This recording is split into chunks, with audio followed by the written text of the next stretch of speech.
આજે આપણે મકાઈ અને ઘઉંના લોટના મુઠિયા બનાવીશું। મેં અહીંયા 2 વાટકી ઘઉંનો લોટ અને 1 વાટકી મકાઈનો લોટ લીધો છે।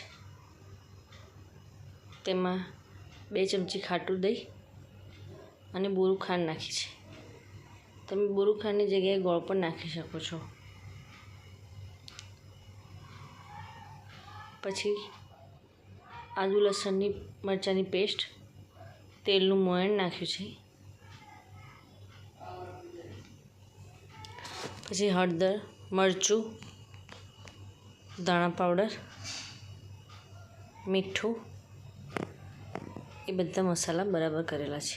તલ નાખ્યા છે। હવે મેં એક કોણી દૂધી છીણી લીધી છે।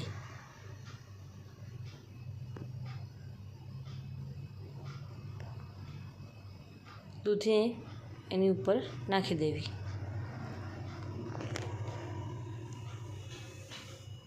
ઘઉં અને મકાઈના મુઠિયા ખાવામાં એકદમ ટેસ્ટી અને પોચા લાગે છે। હવે લીલા ધાણા નાખી દીધા છે અને મારા પાસે ઘી બનાવ્યા પછીનો જે મોળો માવો આવે તે પડ્યો તો એ નાખ્યો છે। એનાથી મુઠિયા થોડા ટેસ્ટી બને છે અને અલગ લાગે છે। તમારા પાસે આવો મોળો માવો પડ્યો હોય તો તમે ઢેબરા કે મુઠિયામાં નાખી શકો છો। હવે આ લોટ બંધાઈ ગયા પછી આપણે એને પતલા પતલા ગોળ આકારમાં લાંબા લાંબા કરી દેવા, શેપ આપી દેવા। પછી આ બધાને બાફવા મૂકી દેવા। 10-15 મિનિટ આને કુકરમાં બાફી દેવા।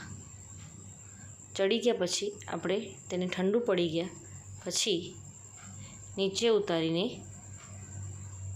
એક મુઠિયાનો રોલ બહાર કાઢવો। પછી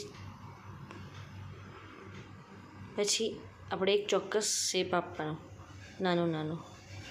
બધા મુઠ્ઠા ઠંડા થાય પછી જ કાઢવાના, ગરમ ગરમ કાઢવા નહીં। હવે એને ગોળ આપીને તલ અને રાઈ નાખીને વઘારી દેવા।